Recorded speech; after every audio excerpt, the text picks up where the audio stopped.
हिंद जय जोहार दोस्तों। तो इस वीडियो में हम आपसे झारखंड पॉलिटेक्निक के लेटरल एंट्री एग्जाम 2023 के साइंस के आंसर की यानी कि सॉल्यूशन को देखेंगे। और चूंकि ये सेट डी का आंसर की है तो सारे में जो है सारी सेट में ठीक है, set A B C D सब सेट में जो है सेम क्वेश्चन रहते हैं, लेकिन क्वेश्चन का अरेंजमेंट जो है अलग अलग किया रहता है। ठीक है, तो आप लोग जो है क्वेश्चन को देखिएगा और अपने सेट से जो है मैच करके सही आंसर को जो है चेक कर लीजिएगा। ठीक है, और इसके बाद जो है ये सारे क्वेश्चन जो कि 10th लेवल के आए थे। ठीक है, सारे क्वेश्चन जो है 10th लेवल के आए हैं, तो आपके जो है एंट्रेंस एग्जाम के लिए भी जो है इंपॉर्टेंट है। तो बढ़ते हैं पहले क्वेश्चन की ओर। क्वेश्चन नंबर 51 है, which of the following is widely used as a fuel and is a major component of biogas and CNG. निम्नलिखित में से किसको जो है बृहद स्तर पर एक ईंधन की तरह प्रयोग किया जाता है और बायोगैस और सीएनजी का एक मुख्य घटक है। तो इसका जो सही उत्तर होगा ऑप्शन नंबर डी हो जाएगा, मीथेन। क्वेश्चन नंबर 52 है, इस केमिकल रिएक्शन में ठीक है यहाँ पर जो है रासायनिक अभिक्रिया जो हुआ है इसमें ए क्या है? तो ए जो है आपका एक निकेल उत्प्रेरक है। ठीक है, तो इसका राइट आंसर होगा option number B. Question number 53 है, how much percentage solution of acetic acid in water is called vinegar. जल में एसिटिक अम्ल का कितना प्रतिशत विलयन विनेगर कहलाता है? तो इसका सही उत्तर होगा ऑप्शन नंबर डी, 5 से 8%। नेक्स्ट क्वेश्चन है, the ionic end of soap interacts with dash while carbon chain interacts with oil. साबुन का आयनिक छोर किसके साथ क्रिया करता है जबकि कार्बन श्रृंखला तेल के साथ क्रिया करता है? तो साबुन का आयनिक भाग जो है जल यानी कि पानी के साथ घुल जाता है यानी अभिक्रिया करता है, जबकि जो है कार्बन श्रृंखला तेल में घुल के जो है क्रिया करता है। तो इसका राइट आंसर होगा option number D, water. Next question है, dash are tiny pores present on the surface of the leaves. ठीक है, खाली स्थान दिया गया है, उसके बाद पत्तियों की परत पर उपस्थित छोटे छिद्र होते हैं।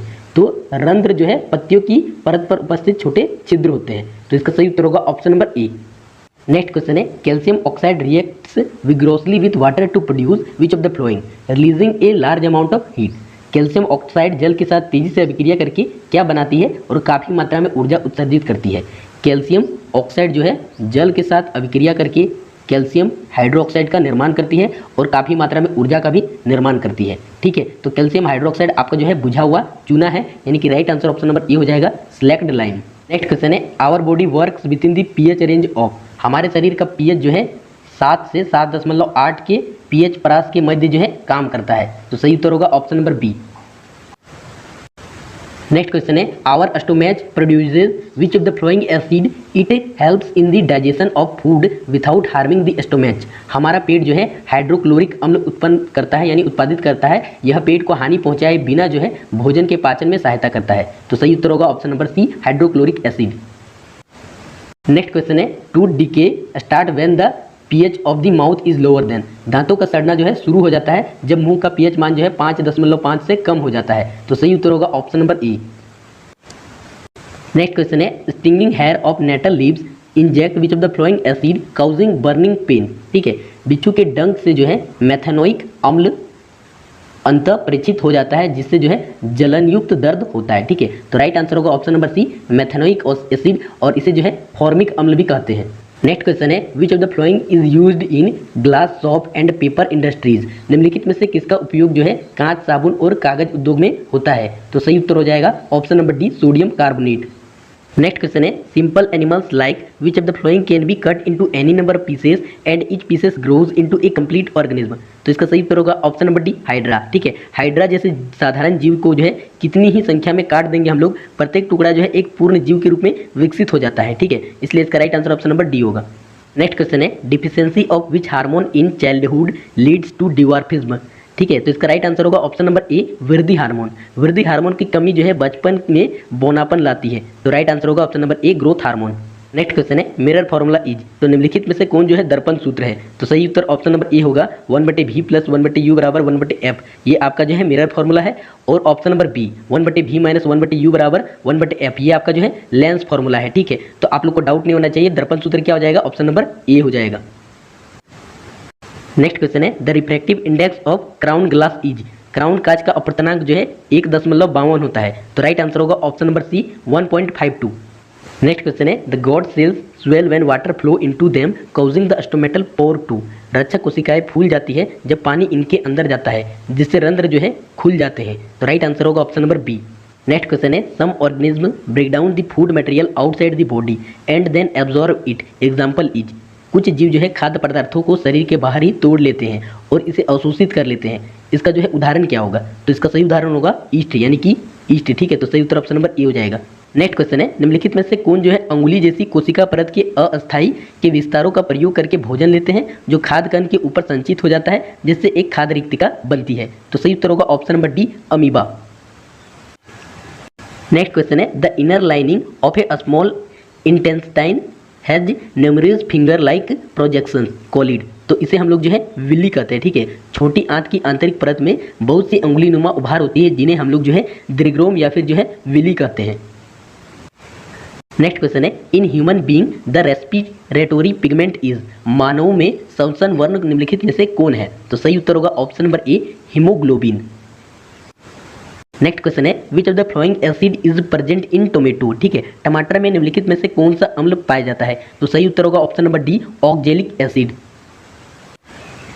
नेक्स्ट क्वेश्चन है, baking soda is. Baking soda का रासायनिक सूत्र निम्नलिखित में से कौन है? तो सही उत्तर होगा option number A, sodium hydrogen carbonate. Next question है, baking powder is a mixture of baking soda and a mild edible acid such as. Baking powder जो है बेकिंग सोडा और हल्के खाद्य अम्ल जैसे कि टार्टरिक अम्ल का एक मिश्रण है। तो सही उत्तर होगा option number B, tartaric acid. Next question है, recrystallisation of sodium carbonate gives. Sodium carbonate के पुनः क्रिस्टलीकरण से क्या मिलता है? तो सही उत्तर होगा ऑप्शन नंबर सी, धोने का सोडा यानी कि वॉशिंग सोडा। नेक्स्ट क्वेश्चन है, कैल्शियम सल्फेट अर्धहाइड्रेट, ठीक है। ये आपका जो है किसका रासायनिक सूत्र है? तो सही उत्तर होगा option number B, plaster of Paris. Plaster of Paris का केमिकल फॉर्मूला जो है CaSO4 हाफ H2O यानी कि कैल्शियम सल्फेट अर्धहाइड्रेट होता है। नेक्स्ट क्वेश्चन है, kerosene having higher refractive index is optically denser than water although its mass density is less than water. तो सही उत्तर होगा ऑप्शन नंबर सी, केरोसिन का काफी उच्च अपवर्तनांक होता है। यह प्रकाशीय रूप से जल से अधिक घनत्व रखता है जबकि इसका जो दरमियान घनत्व है जल से कम होता है। तो सही उत्तर ऑप्शन नंबर सी हो जाएगा। नेक्स्ट क्वेश्चन है, एक अवतल लेंस यानी कि कनकेव लेंस में जो फोकल लंबाई है वो आपका जो है 15 सेंटीमीटर दिया गया है, ठीक है। और वस्तु से लेंस की दूरी कितनी रखा जाना चाहिए ताकि लेंस से जो है 10 सेंटीमीटर दूरी पर प्रतिबिंब बने, ठीक है। तो एफ बराबर आपका -15 सेंटीमीटर होगा और प्रतिबिंब की दूरी यानी भी बराबर -10 सेंटीमीटर होगा। हम लोग को बिंब यानी वस्तु यानी ऑब्जेक्ट की दूरी यू कैलकुलेट करना है, ठीक है। तो लेंस के फॉर्मूले का यूज़ करेंगे 1/v - 1/u बराबर 1/f, ठीक है। तो यहाँ पर इसको पुट करेंगे तो ये आपका जो है 1/v - 1/f बराबर जो है 1/u हो जाएगा। पहले अरेंज कर लेंगे, ठीक है। तो 1/u बराबर आपका कितना दिया है 1/v - 1/f। भी आपका कितना है -10 और माइनस फिर जो है -15। ये माइनस माइनस कटेगा, ठीक है। तो यहाँ प्लस हो जाएगा और उसके बाद जो है इसका एलसीएम लेंगे, नीचे जो है 30 आएगा, ऊपर में जो है -3 आएगा, +2 आएगा, ये घटेगा, ठीक है। -3 और +2, ठीक है। तो ये आपका जो है कटेगा तो -1/30 हो जाएगा। क्योंकि 1/u का वैल्यू जो है -1/30 है तो u का वैल्यू कितना हो जाएगा -30 हो जाएगा, ठीक है। हम लोग को चूंकि वस्तु का दूरी निकालना है तो वस्तु का दूरी कितना हो जाएगा 30 सेंटीमीटर। तो right answer option number C हो जाएगा।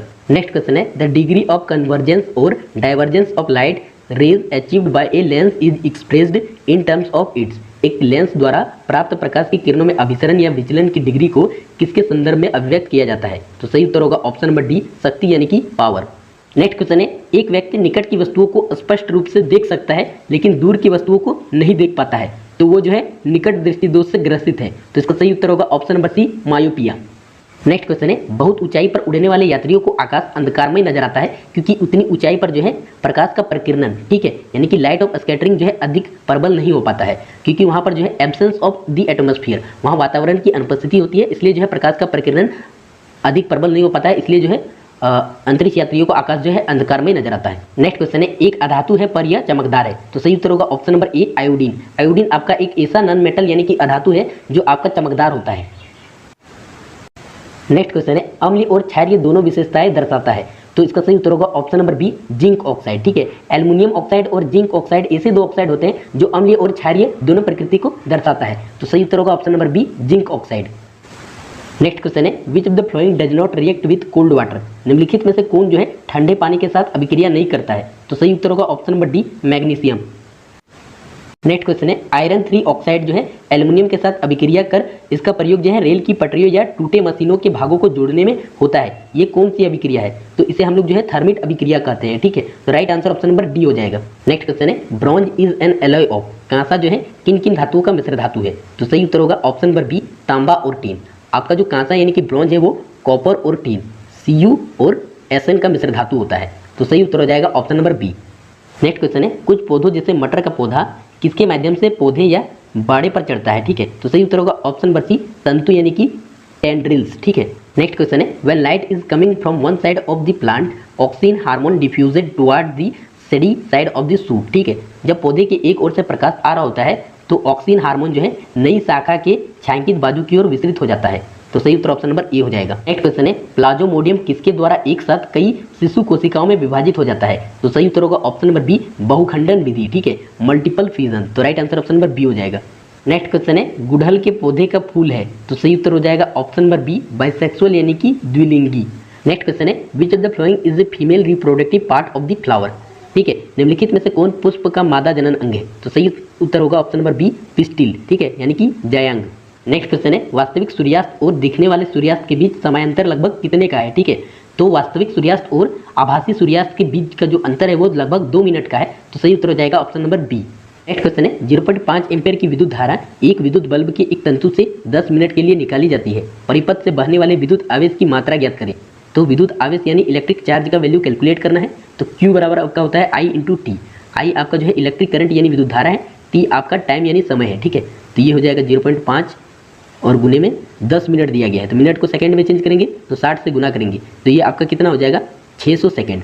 अब इसको 600 से गुना कर देंगे तो इसको जब गुना करेंगे तो 300 कूलम आंसर आएगा। तो right answer option number B हो जाएगा। नेक्स्ट क्वेश्चन है, 12 वोल्ट की विभवांतर वाले दो बिंदुओं के बीच 2 कूलम के आवेश को चलाने के लिए कितना कार्य किया जाता है?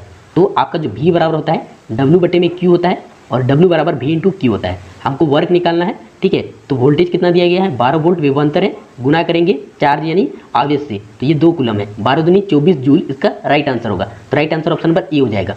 नेक्स्ट क्वेश्चन है, 1 किलोवाट घंटा कितने जूल के बराबर होता है? तो सही उत्तर होगा option number B, 3.6 into 10⁶ joule. Next question है, एक विद्युत बल्ब को 220 वोल्ट के जनरेटर से जोड़ा जाता है। यदि विद्युत धारा जो है 0.50 एम्पीयर है तो बल्ब की शक्ति है। तो बल्ब की शक्ति पावर P बराबर आपका होता है V इंटू आई, यानी कि विभवांतर गुने में आपका जो विद्युत धारा, ठीक है, वोल्टेज इंटू करंट। तो आपका जो है वोल्टेज 220 वोल्ट दिया गया है और करंट जो है आपका 0.50 एम्पीयर है, ठीक है।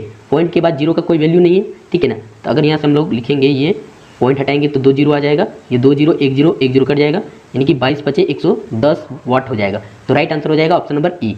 नेक्स्ट क्वेश्चन है, the brain and spinal cords constitute, मस्तिष्क और मेरुरज्जु मिलकर क्या बनाते हैं? तो सही उत्तर होगा ऑप्शन नंबर ए, सेंट्रल नर्वस सिस्टम यानी कि केंद्रीय तंत्रिका तंत्र। नेक्स्ट क्वेश्चन है, thyroid gland regulates metabolism for body growth. तो सही उत्तर हो जाएगा ऑप्शन नंबर सी, ठीक है। थायराइड ग्रंथि जो है आपका शारीरिक वृद्धि हेतु उपापचय को नियमित करता है। नेक्स्ट क्वेश्चन है, one example of chemotropism is the growth of the pollen tube towards ovules, ठीक है। रसायनानुवर्तन जो है एक उदाहरण है, अंड के बाहर प्रागनली की वृद्धि होता है। नेक्स्ट क्वेश्चन है, which of the following is not an involuntary action, ठीक है, निम्नलिखित में से कौन सा एक अनैच्छिक क्रिया होगा यहाँ पर, ठीक है, अनैच्छिक क्रिया नहीं है। तो इसका सही उत्तर होगा ऑप्शन नंबर ए, च्युइंग, चबाना आपका जो है एक प्रकार का ऐच्छिक क्रिया है, ठीक है। तो इसका राइट आंसर होगा ऑप्शन नंबर ए, ये आपका जो है एक अनैच्छिक क्रिया यानी कि इनवॉलेंट्री एक्शन नहीं है। तो झारखंड पॉलिटेक्निक के लैटरल एंट्री एग्जाम 2023 के जो साइंस के क्वेश्चन थे सारे जो है 10th लेवल के थे, तो इसमें दिक्कत नहीं हुआ होगा, लेकिन जो मैथ का क्वेश्चन था वो 11-12 लेवल का दे दिया था, उस पर दिक्कत हुआ होगा, ठीक है। तो कोई बात नहीं, ठीक है, आप लोग जो है एंट्रेंस का दिए होंगे तो उसका एग्जाम दीजिए और लगभग जो है हाई लेवल के क्वेश्चन जो है इसी प्रकार से पूछेगा फिजिक्स केमिस्ट्री से, बाकी जो है बायोलॉजी तो नहीं पूछेगा एंट्रेंस के एग्जाम में, ठीक है। तो ऑफिशियली जो आंसर की आता है वो 2-4 दिन के बाद आ जाता है, लेकिन फिर भी हम कोशिश करेंगे आंसर की लाने का मैथ का, ठीक है। तो मिलते हैं नेक्स्ट वीडियो में, तब तक के लिए जय हिंद।